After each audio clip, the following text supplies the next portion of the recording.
I met Cindy Albee during the second semester of our freshman year at Florida State University. Cindy was pursuing a dual degree in education and business administration.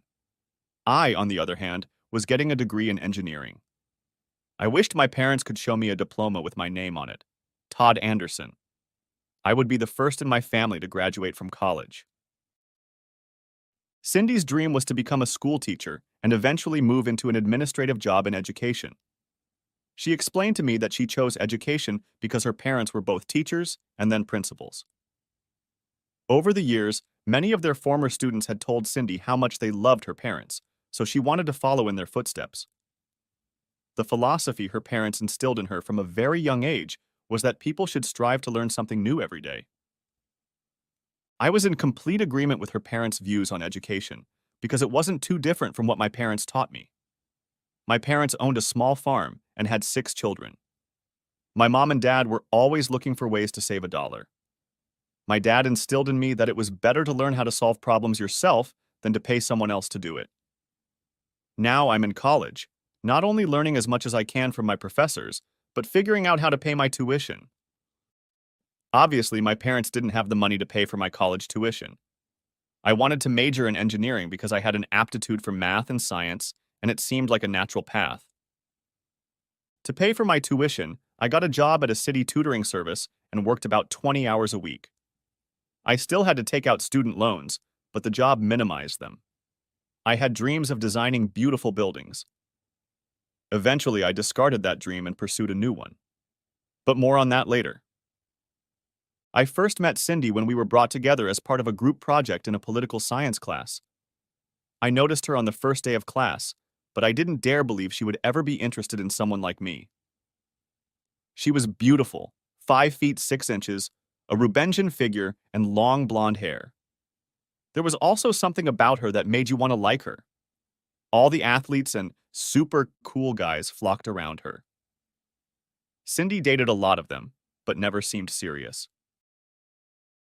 About halfway through the semester, our political science professor informed us that he was splitting the class into 5 groups of 6 to work on a special project. I was incredulous at first.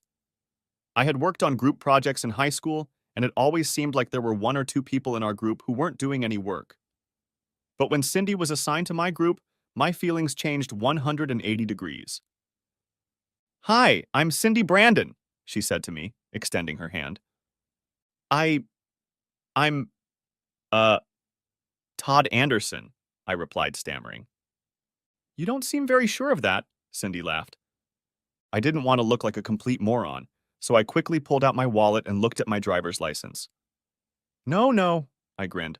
"I'm definitely Todd Anderson." I then showed her my license. She laughed out loud, and so began our relationship. In political science class, we had to take a famous Supreme Court case that the professor was assigning and break it down. We had to not only explain what the case was about, but we had to talk about the decision, discuss whether it was right, and defend that opinion. We were assigned Marbury v. Madison, which was the first major case in which the Supreme Court issued a decision that had far-reaching implications. This decision self-limited the power of the Supreme Court so that it could not become more powerful than the administrative or legislative branches of government. That decision made the Supreme Court what it is today. As it turned out, the other 4 members of our group were a bunch of slimeballs. 3 were members of the soccer team, and the 4th dropped out just before the end of the semester. Cindy and I had to research and write the entire report. I should have been annoyed that the rest of our group had left us, but I was thrilled because I got to spend a lot of time with Cindy. We got along so well that we started dating and then became exclusive. When I was in high school or college, I didn't go out much because I never had a lot of money. But that didn't matter to Cindy. She enjoyed sitting and watching TV with me or going for a walk. Going on a picnic or to a museum was a big date for us. I was hopelessly in love with Cindy, and she seemed to be just as much in love with me. We were married right after graduation. For the first 5 years of our marriage, life was mostly wonderful. Our new home was small, but it had everything we wanted. Since our house was in a new neighborhood, we soon made many friends, and our social life was a lot of fun. Cindy got a job teaching 8th grade at a middle school in northern Palm Beach County. I accepted a job with a major engineering firm in South Florida. However, over the years, I discovered that I did not enjoy engineering. As a junior engineer at the firm, I was getting all the crappy assignments. So to take my mind off the boredom at work, I enrolled in a master's program. I was sure that once I got my master's degree, my salary would increase and I would be assigned to more interesting projects.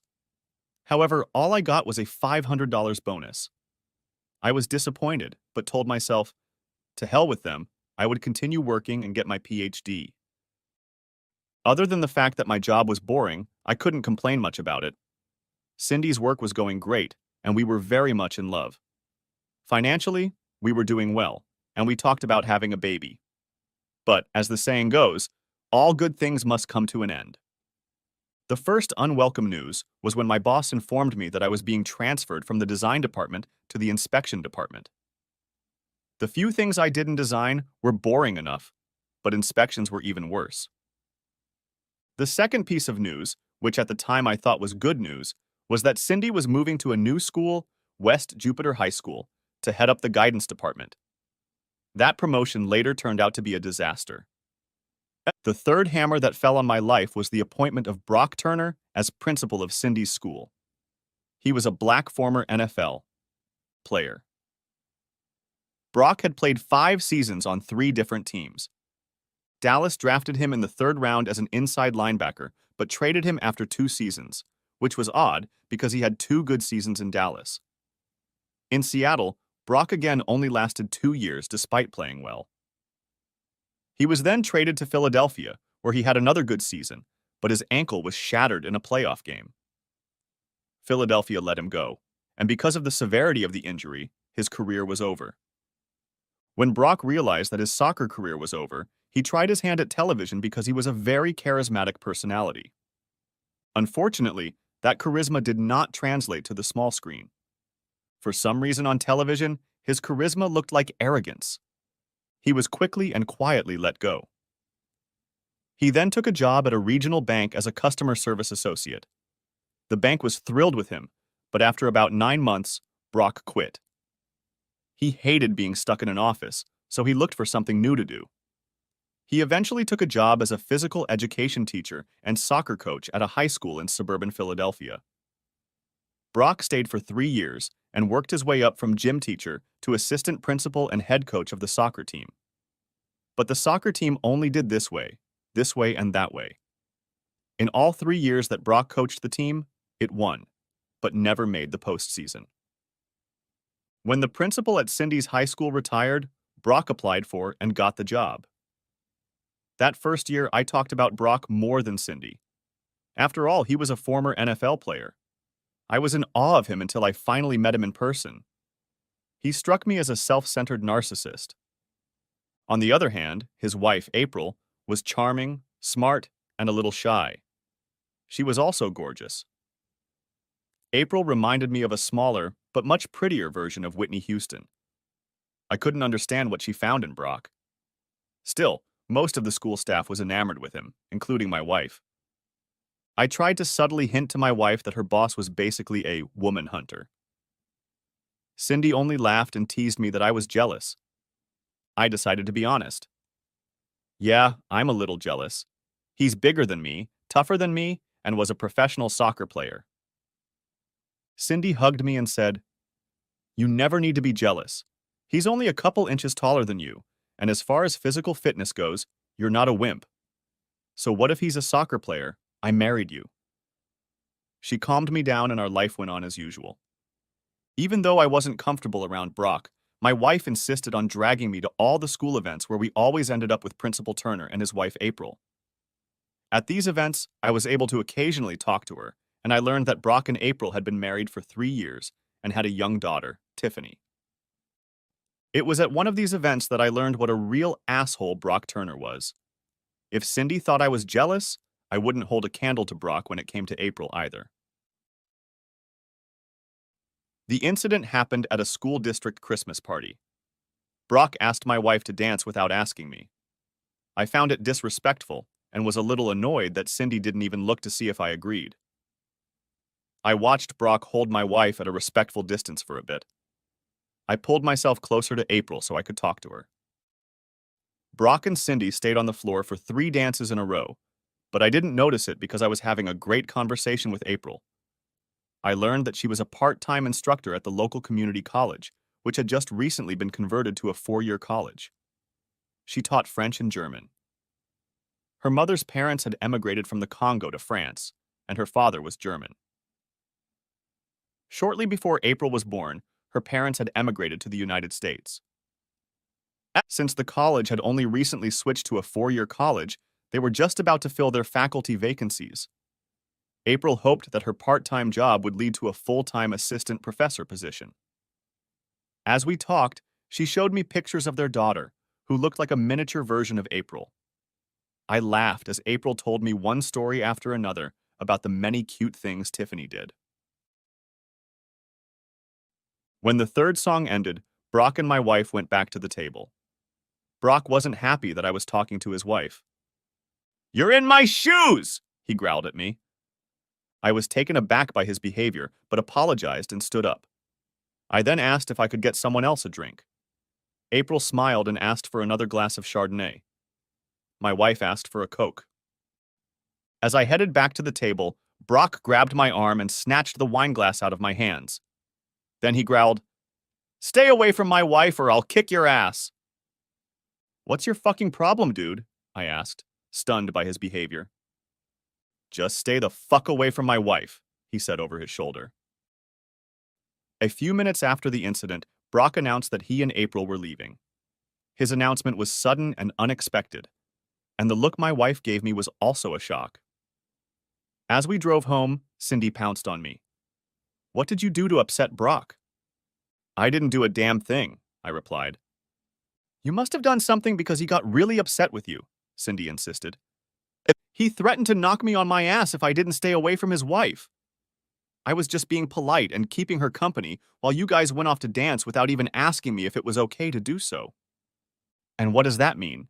asked Cindy. "Screw it. This conversation is over," I said through clenched teeth. "I don't want to hear another word about Brock fucking Turner." After the Christmas party, my dislike of Brock had grown to a complete dislike. But I didn't want to rock the boat after all. He was Cindy's boss. Fortunately, after the Christmas incident, Cindy hardly ever brought up Brock. About 3 months after New Year's Eve, the economy went south. The commercial and residential real estate markets were particularly hard hit. At first, it had no effect on the company I worked for because we had a lot of work to do. After a few weeks, however, everyone started to get nervous because there were no new orders coming in, so I just kept my head down and kept working. But I knew that if the economy didn't pick up, the company would eventually start laying people off. One day, Cindy came home all excited because she had been assigned to organize a career assembly at school. I couldn't understand why she was so excited, since the only thing that would get the students excited was getting them out of class for 2 or 3 periods. But Cindy was thrilled to have been chosen to organize this event, and I gave her my full support. If I had known she was so thrilled that Brock had chosen her, I wouldn't have lifted a finger. But as it turned out, it was a good thing I helped. She had already made arrangements with an accountant, a lawyer, a nurse, a computer programmer, and other professions. Cindy wanted to know if I could get an engineer from the firm where I worked to give a short presentation. I approached my supervisor the next day, and he passed the question up the chain of command. In response, I was told that if I wanted to take a personal day, I could go. Since it was a matter of helping my wife, I agreed. The school assembly was to last 2 hours, and 12 different professionals were given 10 minutes each to talk about their chosen field. However, when Career Day came around, 4 of the professionals either canceled the assembly or didn't show up at all. Cindy was furious and on the verge of tears. I told her not to worry because I would be replacing the accountant, lawyer, auto mechanic, and doctor. When it was my turn, I kissed Cindy and told her not to worry. As I walked up the stairs to the stage, I saw a crowd of high school students bored to tears. The only reason they hadn't left by this point was because they would have to go back to class.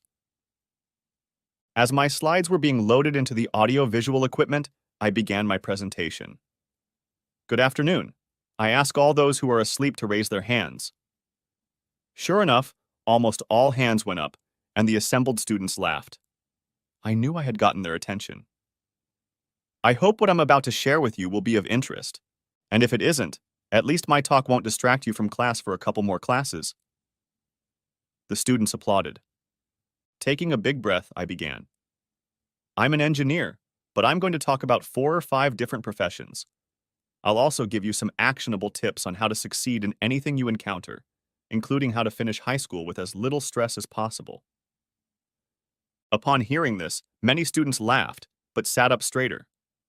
I was really getting up to speed. I started by telling them an anecdote about engineers. You all probably think engineers are just a bunch of nerds, but that's not true. Let me tell you a story about how practical engineers are. I then proceeded to tell my story. One afternoon, an engineering student was riding across campus on a shiny new bicycle. He ran into a friend, also an engineer, who said, "Wow, that's a great bike. Where did you get it?" "Well, the worst thing happened," said the first engineering student. "A girl rode up to me, got off her bike, threw off all her clothes, and told me I could have anything I wanted." "Wow," remarked the second engineering student. "That's great. That's a great choice. Her clothes probably wouldn't have fit you anyway." I then added, "Like I said, engineers are very practical." This elicited a roar of laughter. I then went into a slide presentation, showing all sorts of buildings and structures. I showed a carpet museum where the roof looked like a rolled-up carpet.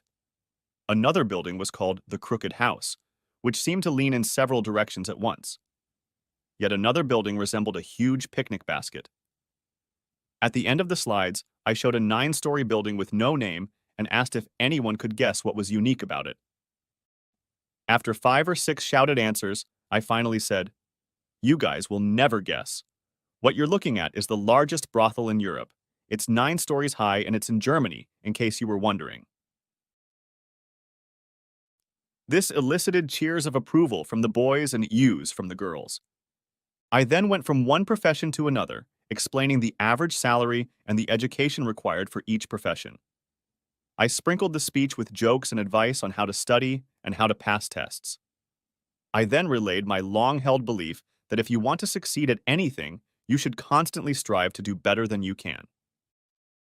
I explained that this sounds counterintuitive, but the truth is that if you don't strive to do better than you can, how can you ever get better? I also told the students that there is no such thing as a dumb question, and that it is never dumb to ask for help. The only people who are dumb are those who don't ask questions or ask for help. I talked a little bit about those who don't want to go to college but would rather work in their major. I explained that if they are interested in going in that direction, they should go for it. They will probably make more money than most people who graduate from college. I was having fun and didn't notice that I had exceeded my allotted time until Cindy gave me a frantic sign to finish. Nodding to my wife, I finished my speech with one last piece of advice. As you go through life, each of you will have to make a public speech sooner or later. It is one of the biggest fears people have. According to some surveys, the fear of speaking ranks higher than the fear of dying. Yet the time when you will have to give a public speech will come for almost every one of you. When that time comes, just remember to stand up to your full height so everyone can see you. Speak firmly so that everyone can hear you. Then make your speech as short as possible and sit down quickly so everyone can appreciate you. Thank you. You guys were great. I got a standing ovation, my wife kissed me, and Brock patted my hand. But it didn't end there. Unbeknownst to me, 3 principals from other schools were at the event, and they pounced on me to ask me to speak at their schools. I explained that I had to take a personal day to speak, and I did it to help my wife. However, Cindy still convinced me to take the time and give a speech at 3 other schools. All 3 speeches went very, very well. Moreover, at the end of my last speech at a high school in a poor neighborhood, the principal told me that he would like to have me as a teacher. I was on a high in those days, but as I learned, The good times ended and bad times began to come my way. One Monday morning, I was called into my supervisor's office and informed that I was being made redundant. The severance pay was fair. I received 3 months' salary, which included paying for my health insurance. When I got home and explained that I was being downsized, the first thing Cindy said was, "Oh, great. How are we going to pay the mortgage now?" I just looked at her and said, "Thanks for the encouragement." Then I grabbed a beer from the fridge and headed to our den. Cindy and I used it as an office. I turned on the computer and started looking for a new job. A few minutes later, Cindy very timidly walked in and apologized. She was just scared that we might lose our house. I kissed my wife and hugged her tightly. "Don't worry, the company has given me 3 months severance pay. I'm sure I'll find something before then." But while my severance was running out, I still hadn't found a job, and Cindy was getting more and more insistent that I find one. The tension in our family grew each day as I received one rejection after another. I began to feel more and more like a failure, and then something happened that made me feel even worse.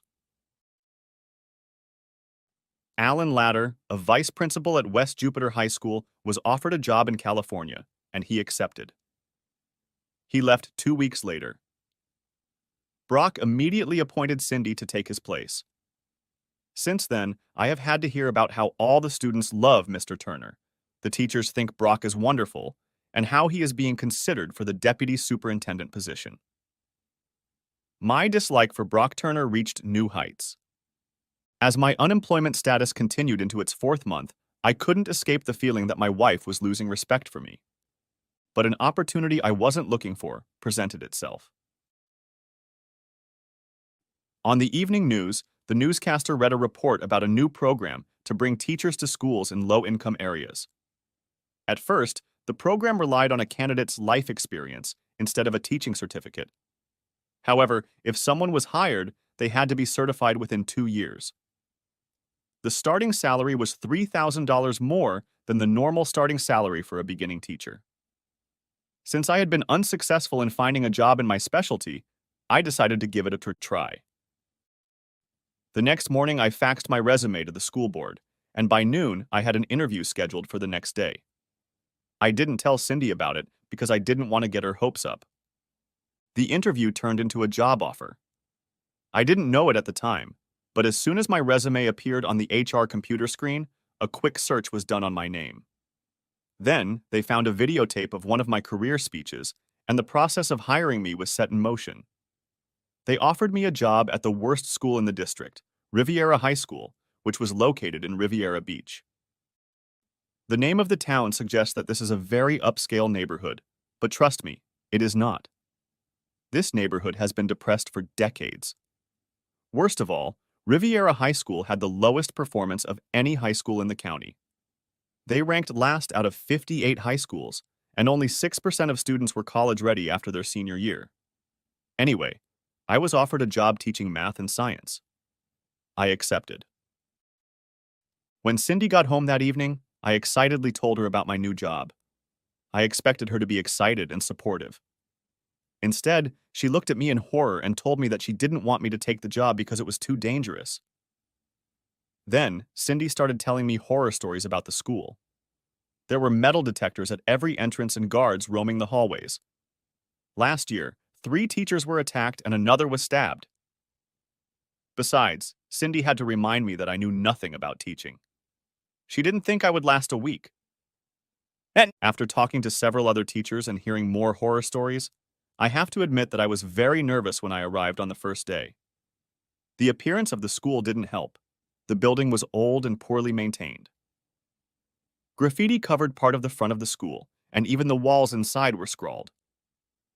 Students ran through the hallways as if they owned them, and there were security guards in every hallway and near every restroom. And I had all sorts of thoughts about what I wanted to do, but I quickly decided that I would stay out of the way until I knew the situation. Instead of getting to the lesson plan, I played math and science games. The games were simple and fun, and without realizing it, the students were actually learning some of the things they needed to know for the tests they had to take at the end of the year. Principal Ben Carlson, who was in his first year at the school, was an uncompromising educator. And the fact that he was a 6'3", 240-pound black man who didn't take any crap from anyone made him the perfect choice for principal. The students quickly realized that challenging him would be a big mistake. He believed in strict discipline, and I agreed with him.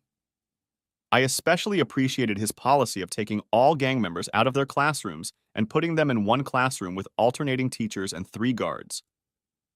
Any of the gang members who stepped out of line would receive 1 warning and then be expelled. By the 3rd week, the worst of the gang members were gone. They were either expelled or left on their own. I know this seems harsh, but there are students you can't help. My wife was wrong about my stamina, because I not only survived the first week, but by December I was chipping away at it. I reworked my lesson plans to include a whole new series of games, and the students loved it. Other teachers picked up on some of my ideas, and it seemed to work. By the end of the year, Riviera High School went from 58th to 51st in academic performance, and I was nominated for Teacher of the Year. I didn't win, but I was honored to even be nominated. But I was annoyed that Cindy was not impressed with my teaching efforts. She kept asking me when I would stop wasting my time and find another engineering job. I finally told Cindy that I wasn't going back to engineering because I enjoyed teaching. She was unhappy with my decision, but seemed to accept it. During Christmas break, I decided that I was going to pursue a PhD, which I was unable to get because of the economic downturn.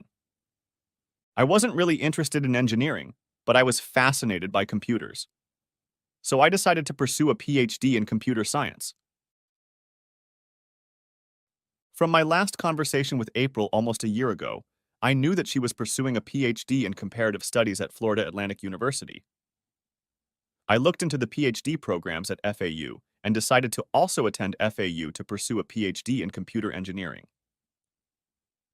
I spent another year at Riviera Beach High School, where our academic scores went from 51 to 46. At that time, the school board approved Cindy as vice principal at West Jupiter High School. But that summer, everything changed. As our lives continued, I received some good news. Brock had been named deputy superintendent, and Cindy had been nominated as the new principal of West Jupiter High School. I still didn't trust Brock as far as I could throw my house. However, I was glad that his new position meant that his office was now at the school district headquarters. Cindy didn't see Brock every day, Monday through Friday, but she still made the weekly trip to district headquarters. At first I was upset about this, but I learned that it was normal for new principals. I also continued to take classes at FAU, which was about 40 minutes away. Since April was getting her PhD at the same university, I offered to drive. April thought it was a great idea, but when she brought it up with Brock, he became furious. He immediately called me and threatened to kick my ass.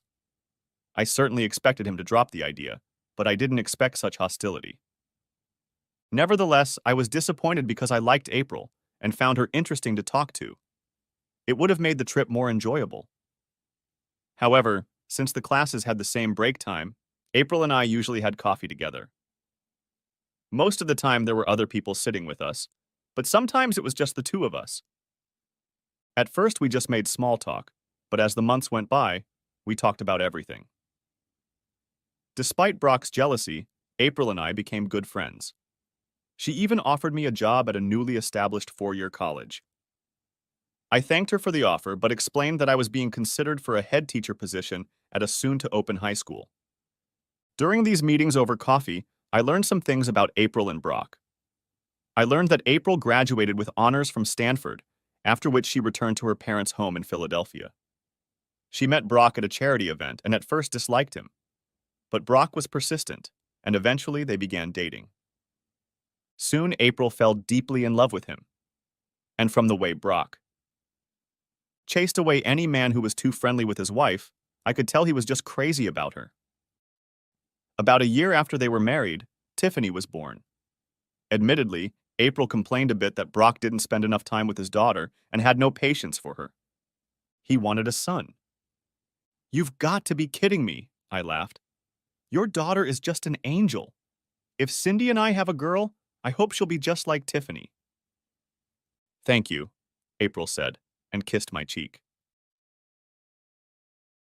One night during class, our teacher felt sick and had to leave. I could have left about 20 minutes earlier, but I decided to stay and have coffee with April. I was already in the cafeteria when April came in with a few of her classmates. I picked up the cup of coffee I had already bought for her, and she headed over to where I was sitting while her classmates went to get something for themselves. You didn't have to do that, Jacob, she said, smiling. No problem, I smiled back. I was here for about 15 minutes or so. When I came back for my second cup, I realized that your class was going to have recess in a couple of minutes. So it's not really a problem. Your class left early, asked April, taking a sip of her coffee. Yeah, the teacher got sick. April was quiet for a few minutes, then said, I envy you, Jacob. I should be further along, but Brock didn't make it easy for me. Now he's pressuring me to have another baby in hopes that I'll have a boy. But if I do, it will set my efforts to get my doctorate back years. I would have no chance of getting an assistant professor position. So I told him I wouldn't have a baby until I got my doctorate. He wasn't happy about it. April pulled her cell phone out of her purse and said quietly, Shit. Is there a problem? I asked. I need to tell Brock that I have to stay after my meeting with my counselor, but my phone is dead. Can I borrow yours? Sure, but do you think that's wise? April thought for a second, then nodded. You're right. There's no point in poking the bear. Amy, can I use your phone for a minute?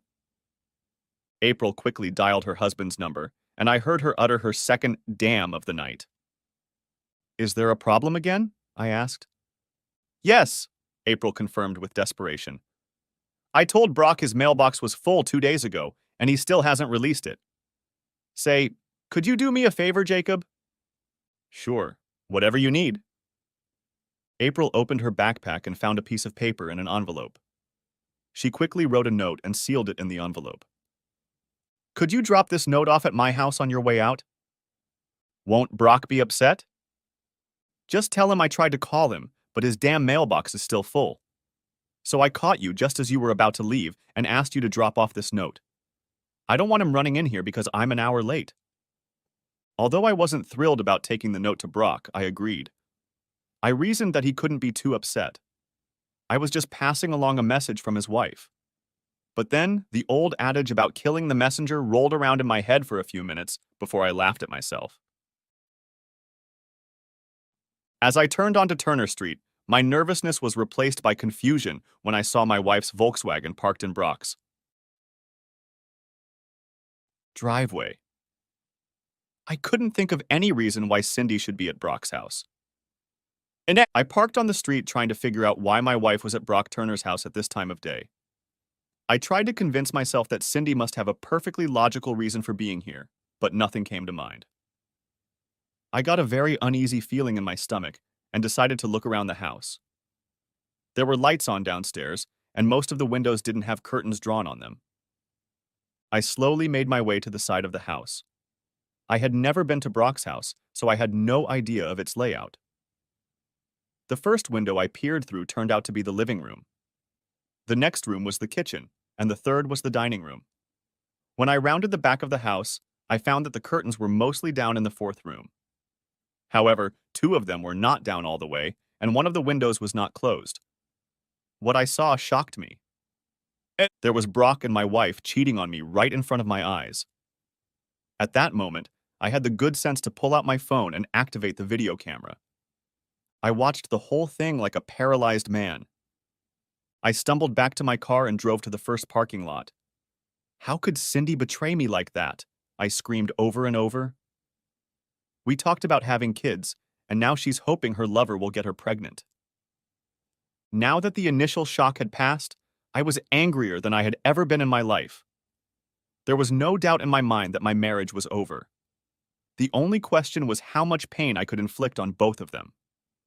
I had the video, but I didn't think it would cause them anguish if they loved each other. And how I could get revenge, if at all, was not an option at the moment. But then, thoughts of revenge receded into the background when I remembered April. According to Brock, He was going to leave his wife with practically nothing. I should have warned her. I got back to FAU in record time. I raged all the way to the FAU campus. Even though I made it on time, I was afraid April had already left. I was relieved when I spotted her car with 24 others scattered around. April came out about 10 minutes later, and I got out of my car to meet her. She immediately saw how upset I was and became very alarmed. "Is something wrong?" she asked with deep concern. "Did something happen to Brock or Tiffany?" I shook my head. "As far as I know, physically both are fine. However, I have some very painful news to share with you. Your husband and my wife are having an affair." "That's not funny, Todd," April snapped back. "I know you don't like my husband, but I won't tolerate you making up lies about him." I wish it wasn't true, and I wouldn't believe it myself if I hadn't seen it and videotaped it. April dropped her textbook bag and purse. She started to shake. I gathered her things and said, "We need to talk. As much as it hurts you to see this, you need to know that I'm not making anything up." I walked her to the passenger seat of my car. Then I started the video and handed her my phone through the open door. April started sobbing uncontrollably before the video was even over. I took the phone from her and knelt down so I was at the level of her face. "I know this is all so sudden," I comforted her, "and you haven't had time to think about it all yet. But I've already decided that I'm going to divorce Cindy. From what Brock said in the video, it sounds like he plans to hide his assets before he divorces you." "I didn't hear that." April's face showed confusion. So I rewatched the video. Seeing it a second time, April was no longer shocked. She was furious. "I've heard rumors about Brock before and during our marriage, but I didn't believe any of them. But if he thinks he's going to run off with your whore wife and leave me to my fate, then he has something else entirely in mind." April then realized what she had said and apologized. "I'm sorry I made that comment about your wife." "Hey, you just called a spade a spade." After making sure April didn't mind going home and sending her a copy of Cindy and her husband, I headed home myself. By the time I got home, Cindy was asleep or pretending to be. I didn't really care. I went to our den, turned on my computer, and started planning the end of my marriage. The next day, when Cindy left around 8:30 a.m., I had already showered and was ready to tackle our finances. Before heading out, I found a divorce attorney online and made an appointment for the next day. Cindy and I didn't have a lot of assets. Our house had very little equity in it, so I figured it would be sold or Cindy could buy me out. We had joint checking, savings, and investment accounts totaling about $75,000. Cindy had a retirement account with the Florida retirement system, and I had a 401k account until recently when I joined the FedEx. Our two retirement accounts were about equal. As it seemed to me, dividing our assets would be easy. But I would have to wait until I talked to an attorney to find out what my situation really was. I already knew Florida was a no-fault state, so my video wouldn't help. But it might convince Cindy to sign the divorce if she wanted to fight. By 10 a.m., I had packed up what I could and got busy looking for a small apartment. I found a studio apartment in Lake Park and rented it. I then returned home and started packing my things. By about 2 o'clock in the afternoon, I realized that the new apartment wouldn't hold all my stuff, so I found a storage unit near the apartment and rented it. If Cindy noticed my stuff missing, she didn't say anything. I stayed in my room, preparing myself for the possible new job I might be offered. I slept on the couch and Cindy would leave before I got up. The next day, I met with a divorce attorney, Alicia Smithson. She was a middle-aged woman who did not tolerate objections. After I explained what my wife was doing and showed her the video, she explained that the video would not be helpful in a divorce. She also cautioned me against posting the video on the internet, saying that I could be blamed if I did so. That evening, I waited for Cindy to get home so I could have a conversation with her. She burst in around 9 o'clock and rushed past me sitting in the living room. "Cindy, I need to talk to you," I called out to her. "I'm tired and I want to take a shower," Cindy said as she walked up the stairs. "I want to talk to you right now," I shouted. This caused Cindy to freeze at the foot of the stairs. She turned and demanded, "What the hell are you talking about?" "Come here and I'll tell you," I said, standing up. Cindy moved cautiously into the living room. "I think you owe me an apology for the way you just talked to me." "I guess not," I said, as I opened my laptop and started up the video. Cindy watched the video for only a few seconds before closing the lid. "I guess now that you found out about us, I don't have to try to hide it anymore," Cindy said, without any remorse. I chuckled. "Cindy, remember when you told me that people have to learn something every day?" "Yeah, so what?" she snapped back. "Well, apparently you didn't learn when I tried to warn you that Brock is a wimp. Now he's made you his whore." "There's no need to be so blunt," Cindy said with anger in her voice. "I know it must hurt your male ego, but a better man took me away from you. I was hoping we'd part as friends." I laughed out loud. "Since you refuse to find out the truth, you're left alone. I've already rented an apartment and moved some of my things there. I'll be back for the rest. You can stay in this house until the divorce. Then it will either be sold or you can buy it back from me. You'll be served with a summons at work on Friday." I left and settled into my new little hole in the wall. When you love someone as much as I loved Cindy, it hurts like hell.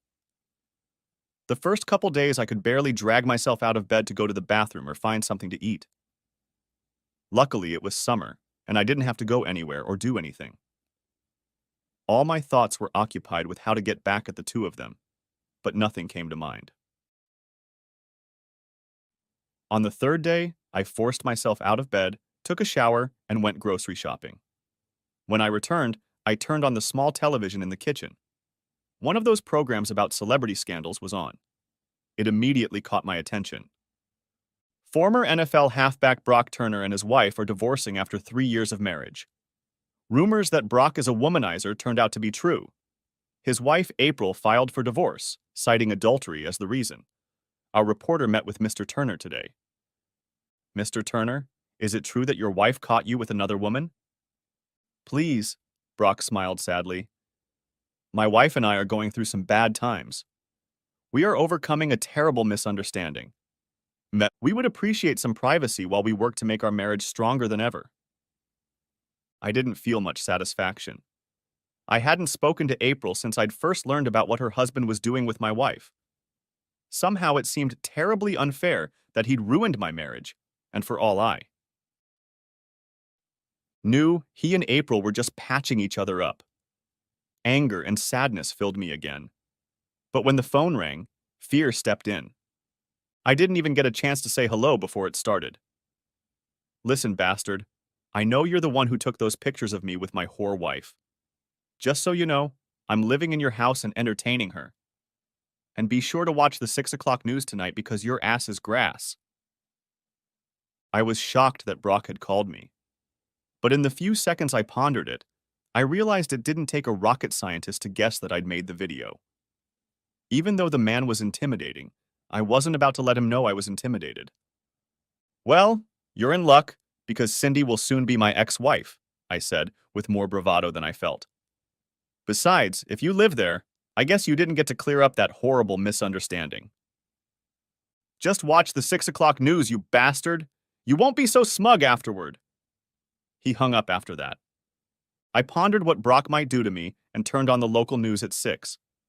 But I didn't learn of Brock's threat until about 10 minutes after the broadcast began. Then the anchor announced, "Palm Beach County Superintendent of Schools. Standish Crawford resigned today to take a position with the Department of Education in Washington. Brock Turner, Deputy Superintendent, has been named Interim Superintendent. However, it is widely believed that the position will be offered to him on a permanent basis." A cold fear gripped me. Now I understood what Brock meant when he said my ass was grass. Since he was the superintendent and I was the teacher, he was my boss. Brock could make my life miserable or worse, set me up to take the blame for some scandal he caused. I had to get out from under his power. At first I considered quitting and trying to find work in engineering again. But the economy was just starting to improve, and I needed income to live on and pay my divorce attorney. Cindy's lawyer made ridiculous demands. They demanded that I buy out half of Cindy's house for $50,000. If there was $20,000 in the house, that would be a great deal, and I would be entitled to half that amount. She also demanded that I give up adultery as a reason. Cindy also claimed I was hiding money and demanded that I pay a forensic accountant to investigate our finances. But as ridiculous as her demands were, I had to pay Alicia for my defense. Panic gripped me when I remembered that April had told me that the college where she worked was still looking for adjunct faculty. So I immediately called the college's HR department and inquired. They directed me to their website to fill out an online application. After reviewing my qualifications, I was hired to teach algebra, pre-calculus, and calculus. I was given a one-year contract that paid me about 80% of what I earned as a high school teacher. College teaching proved to be much more rewarding for me than high school teaching. In the high school where I taught, you were always trying to find new ways to get students interested. In college, most students really wanted to learn. And if I could make it interesting, they were excited. I had already been teaching for 2 weeks when I ran into April in the cafeteria. She seemed as happy to see me as I was to see her. We had lunch together and learned about each other's lives. April told me that Brock was fighting for a divorce and was dragging things out. He's even filed for sole custody of Tiffany. But a video of him having fun with my wife convinced the judge that he wasn't fit for primary custody. Nevertheless, according to April, the divorce took forever. I explained that my divorce has taken longer than I expected, but it seems to be finally coming to an end. I still can't believe I bought into all of Brock's bullshit, April said, pushing her unfinished sandwich away from her. I've heard the rumors, but Brock has a way of making everything he says seem believable. He must be one hell of a conversationalist to talk my wife into entertaining him, I said sadly. Cindy always told me that people should learn something new every day. However, I could have done without that lesson. I'm so sorry this happened to you, Todd, April said, taking my hand. You're one of the nicest people I've ever met. From that first lunch together, April and I started having lunch almost every day and often had coffee after lunch. This led to dinners out and other dates. I was falling in love with April, but I didn't want to risk ruining our friendship. Still, I wanted more, so when the circus came to town, I decided to take a chance. There's going to be a circus in town this weekend, I said over lunch one day. I was going to take Tiffany, but she might not be up for it, April said sadly. She still doesn't understand why Daddy doesn't want to see her. He told me that if I went ahead with the divorce, he would pay child support, but he wouldn't have anything to do with Tiffany. I hope you don't take offense, but Brock is a Class A, #1 asshole, I said with venom, but then smiled. But if you want to go, I'm sure the two of us can talk a 4-year-old into it. The day at the circus was a huge success. Not only was it a circus, but it was also a small fair. By the end of the day, April was holding one of my hands and Tiffany had a firm grip on the other. And with her free hand, Tiffany held the stuffed unicorn I had won tightly to her chest. When we got to their house, I walked them to the door and tried to kiss April on the cheek, but she pulled me to her and kissed me on the lips. I wrapped my arms around her and kissed her back. When we pulled away from each other, I felt Tiffany tug on my pants. I want a kiss too, Tiffany said, lifting her free hand to me. I picked her up and kissed her on each cheek. Thanks for letting me come with you and your mom. And thank you for being such a good girl today. Tiffany glowed at my praise, and I was about to put her down when April asked, Do you want to stay for dinner? No big deal. I was just going to make Tiffany's favorite dish, spaghettis. I love spaghettis, I said, pulling Tiffany closer to me. And I'd love to have dinner with you lovely ladies. Tiffany was quite successful at keeping the tomato sauce on her face and hands. I giggled every time she sucked another bite of spaghetti into her mouth. After her bath, Tiffany asked me if I would read her a story, and I readily agreed.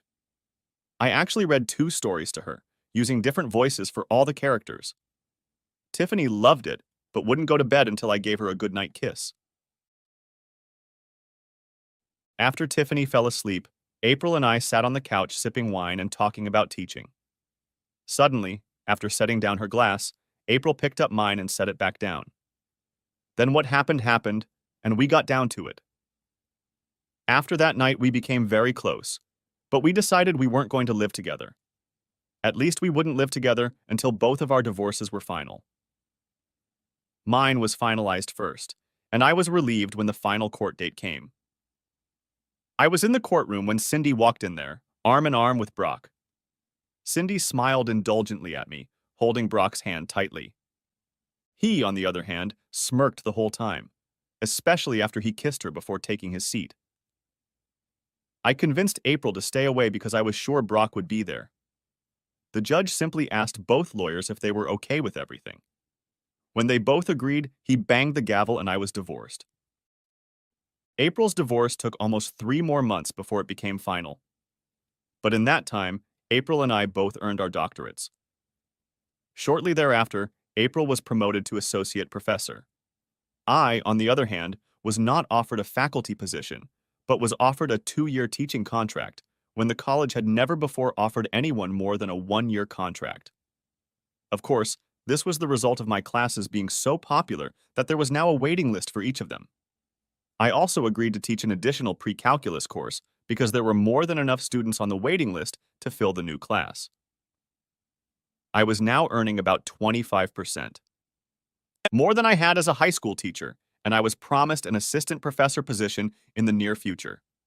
And things were going better than I had any right to expect.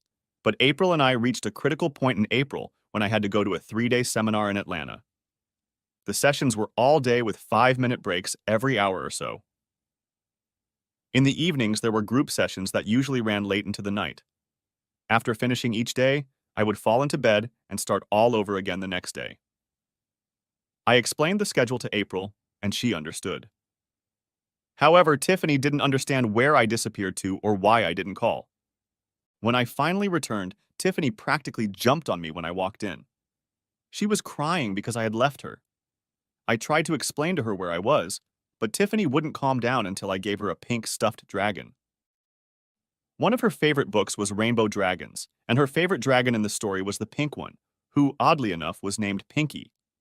When I gave her the dragon, she squealed with happiness and covered my entire face with kisses. Finally, when Tiffany had calmed down, we sat down to dinner. The funniest things come out of the mouths of 4-year-olds. Tiffany turned to me and asked, "Why don't you live here? I want you to be my daddy."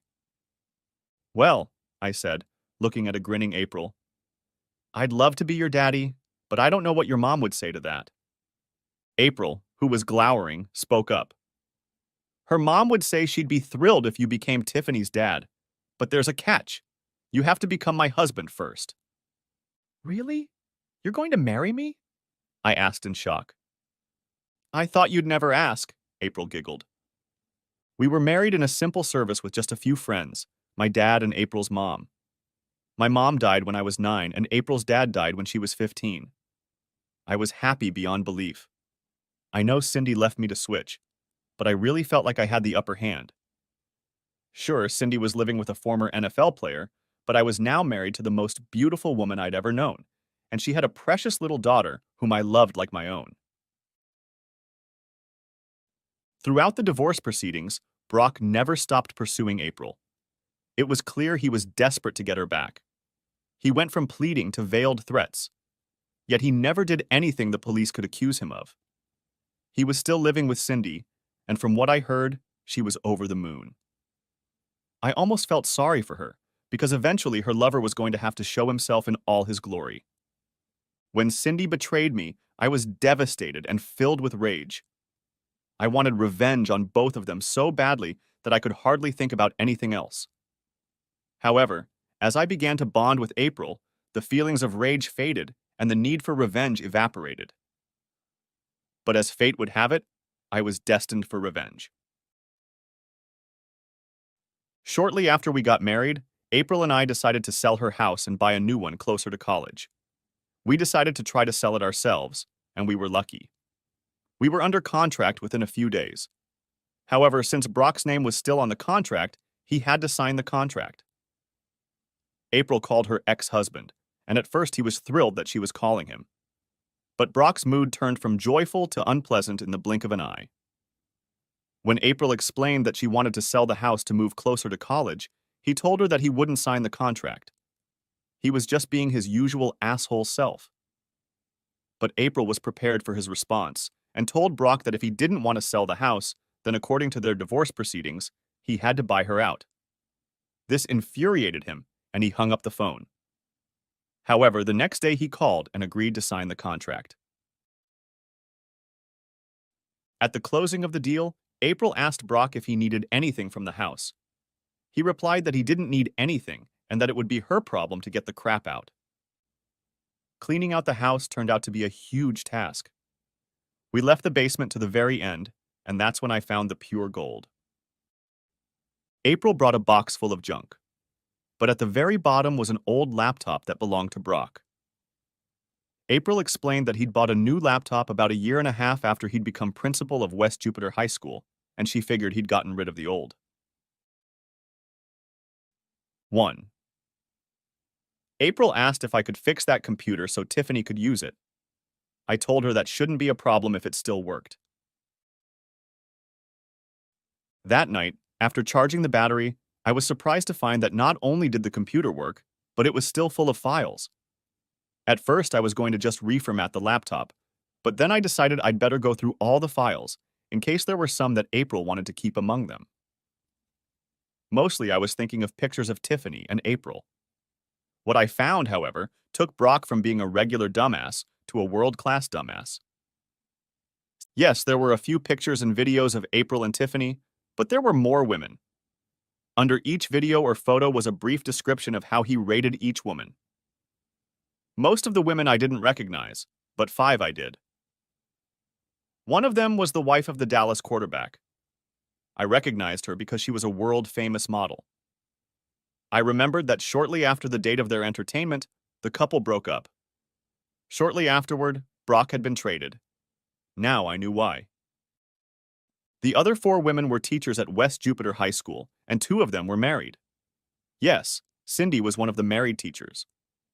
And what was interesting was that Brock was tutoring them all at about the same time. There were half a dozen pictures and 2 videos of my ex-wife. The new videos were even worse than the one I had taken. I couldn't understand how my loving wife had turned into such a slut. But what he wrote about Cindy made me laugh. He praised her skills. However, he thought she was too clingy because she kept pestering him with requests to get her pregnant. He was thinking of breeding her, just to spite her husband. I was going to just delete the files, but then I thought this was my chance to get a little revenge. So I downloaded all of his women onto a flash drive and proceeded to go through the computer. What I found elevated Brock to the rank of the biggest dumbass in the universe. He left all his financial records behind. I couldn't believe it. Brock left a full financial statement with all his accounts, account numbers, and passwords. He didn't tell the truth about all his assets during the divorce. He had accounts in the Cayman Islands and California that were not listed on the list of assets submitted to the court. After going through the rest of the folders, I called April over. First, I showed her pictures of the women her ex-husband had slept with, and then his financial statement. I don't know what pissed her off more, the women or the money. In the end, I think it was the women. I found out that Brock slept with her maid of honor and all of her girlfriends. He also slept with her cousin. After that, things went downhill. April took Brock to court again for hiding marital assets. He could have gone to jail, but instead, the judge awarded April 65% of the hidden assets. A large portion of the money received went to a college fund for Tiffany. Another portion went toward a down payment on a house 2 blocks from the college campus. After the divorce, I continued to live in a tiny apartment, so my expenses were minimal. What I was able to save, plus what I got from the divorce, allowed me to equal April's down payment. I hadn't decided what I was going to do with Brock's top 10 entertainment choices, but I carried the flash drive in my pocket until I did. And it would still be there if it weren't for what happened at the college fair at the convention center in West Palm Beach. I was asked to be one of the speakers, and April canceled her classes to go with me. There were about 40 colleges, large and small, that had booths at the fair. High school students from all the surrounding schools were bussed in to talk to representatives from colleges and universities. Then there were several seminars on how to put together a winning college application, how to choose a major, and how to study and succeed in college. I was sitting with our college representative when I heard the voice of the person I despised the most, Brock Turner. "Look over here, Cindy," Brock said with a smirk on his face. "That's your loser ex-husband." "That's funny, Brock," I said with a fake smile, "because that's exactly what your ex-wife says about you." "You're such an asshole, Todd," Brock said as his face turned red. "Meh. I've had the thought of teaching you to ignore your protégés." "Just ignore him, Brock," Cindy said as she took his hand.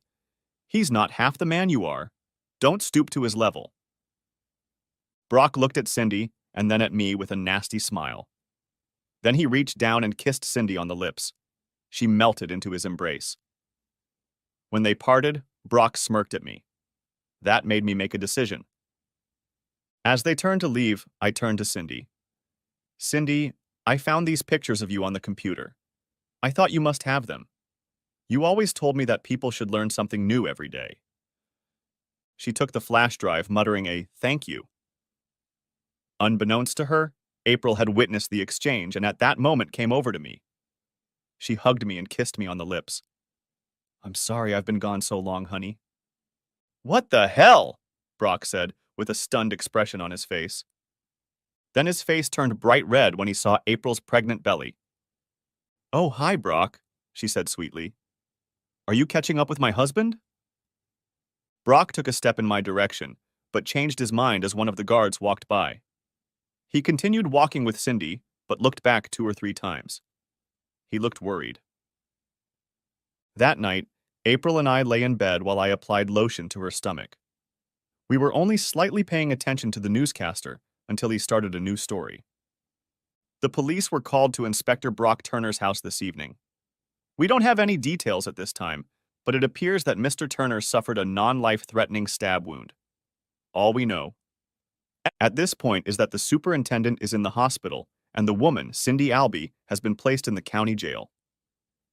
I looked at April and said with a smile, "I guess Cindy learned something new today." The end. Thanks for watching. I hope you enjoyed it. So subscribe to my channel and watch the next video.